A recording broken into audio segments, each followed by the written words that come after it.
Selamat datang di Yap News TV. Pada segmen kali ini kami menghadirkan sebuah kisah inspiratif tentang bagaimana sebuah tugas kuliah dapat berkembang menjadi sebuah usaha yang berjalan secara profesional.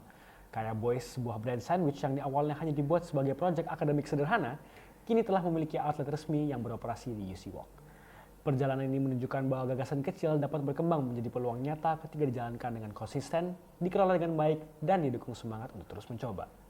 Kisah perkembangan Kaya Boys juga menjadi contoh bagaimana mahasiswa dapat berperan dalam pertumbuhan UMKM lokal. Transformasi mereka dari tugas kuliah menjadi sebuah brand kuliner yang dikenal mahasiswa menunjukkan bahwa kreativitas, ketekunan, dan pemahaman terhadap kebutuhan konsumen dapat membawa sebuah ide ke tingkat yang lebih tinggi. Dalam liputan ini kita akan lihat lebih dalam perjalanan mereka, tantangan yang mereka hadapi, serta bagaimana respons mahasiswa terhadap kehadiran outlet Kaya Boys di UC Walk. Saat ini tim kami sudah berada di UC Walk, untuk itu kami alihkan kepada Rafli dan Kin yang sudah berada di UC Walk. Selamat pagi pemirsa, saya Kin Andrea melaporkan dari UC Walk. Dan sekarang saya akan sedang menginterview salah satu konsumen Kaya Boys bernama Ko Joseph. Selamat pagi Ko Joseph. Selamat pagi semuanya. Nah, Ko Joseph sendiri sudah sering ke Kaya Boys atau baru pertama kali ke Kaya Boys? Oh, ini cukup sering. Favoritku ya mangan ya sandwichnya itu dan burgernya itu paling enak. Apa yang membuat Kaya Boys, produk-produk Kaya Boys lebih beda daripada yang produk-produk tempat-tempat lain? Kualitasnya sih menurutku. Karena kalau kita lihat ini kayak burgernya semuanya itu kualitasnya top dan rasanya juga paling enak dan juga selain itu harganya masih affordable. Kalau di tempat lain kualitasnya seperti ini paling harganya 2-3 kali lipatnya.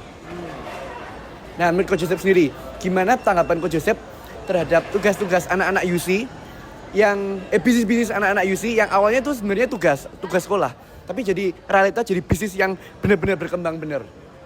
Dari pengalamanku itu memang termasuk minoritas, tapi saat itu sukses itu menurutku sangat hebat karena ini beneran menunjukkan prakteknya dan efektivitas prodi IBM RCUC. Nah, menurut Ko Joseph ini apa yang bisa Kaya Boys lakuin buat berkembang ke depannya? Ya, menurutku ya mungkin mencoba membuka cabang-cabang di tempat lain karena kalau di UC gini kan hanya setengah tahun tok aktifnya.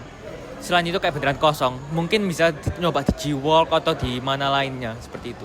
Bisnis ini sebelumnya hanya beroperasi melalui sebuah stand sederhana di event kampus. Dengan modal terbatas dan strategi pemasaran kreatif, Kaya Boys berhasil menarik minat pelanggan dari berbagai kalangan. Antusiasme yang tinggi dan peningkatan permintaan membuat tim Kaya Boys memutuskan untuk memperluas usaha. Setelah melewati proses persiapan dan manajemen yang matang, akhirnya outlet resmi dibuka. Selamat pagi pemirsa. Di sini bersama saya Rafli Kurniawan. Jadi di sini saya sudah berada di depan stand Kaya Boys, the best sandwich to go. Jadi pagi ini kita sudah bersama dengan owner dari Kaya Boys. Selamat pagi, C. Halo, pagi. Dengan Cici siapa? Aku Zoya Ariela. Panggil aja Ella. Jadi aku di sini mau sedikit ngeliput nih, C. Kaya Boys ini buka dari jam berapa sampai berapa ya, C? Kalau bukanya kita dari setengah 7 pagi sampai selesai biasanya jam 3 sore. Oh, sampai jam 3 sore.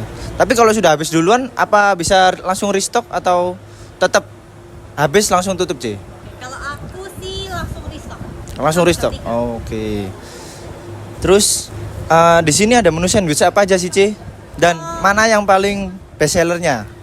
Oke, kalau menunya sih banyak ya, ada 30 jenis sandwich. Tapi yang lagi aku bawa sih yang paling best seller ini yang 2 in 1. Jadi yang sebelahnya ham, sebelahnya chicken, itu menu paling best seller. Soalnya jadi kayak nggak perlu beli satu sama satu kan langsung jadi satu gitu. Oh gitu. Untuk Cici sendiri ada nggak hambatan saat mengelola bisnis Kaya Boys ini? Hambatan kayaknya lebih ke marketingnya ya, karena kan kita musiman, jadi misalnya kayak ini mau libur, nah itu tuh agak sepi, agak menurun, paling kayak gitu. Sama yang dicari orang biasanya di jenis tertentu, jadi misalnya aku udah bawa coklat, ternyata coklatnya nggak laris, jadi kayak yang pengennya cuma chicken aja gitu, jadi agak hambatan di situ. Nah, untuk selain sandwich sendiri, C, di sini kan aku lihat ada beberapa menu lain nih. Nah, itu menunya apa aja, C, selain sandwich? Oke, kalau di outlet kita itu ada nasi ayam ketumbar, itu bestsellernya kita. Nah, terus kalau yang minumannya kita ada whey protein, itu sih. Kalau yang ini konsinyasi, jadi kayak titip jual aja di tempat kita. Baik pemirsa, saya Rafli Kurniawan melaporkan kembali ke studio. Terima kasih Kinan Rafli. Kisah Kaya Boys mengingatkan kita bahwa peluang besar tidak selalu datang dari rencana besar. Kadang justru lahir dari tugas-tugas kecil yang kita kerjakan dengan sungguh-sungguh. Dengan kreativitas, keberanian mencoba, dan konsistensi, ide sederhana bisa tumbuh jadi bisnis nyata. Semoga cerita hari ini bisa menginspirasi anak muda lainnya untuk mulai melangkah. Saya Jonathan Timothy. Saya Jason Cliff Kurniawan. Sampai jumpa di liputan berikutnya.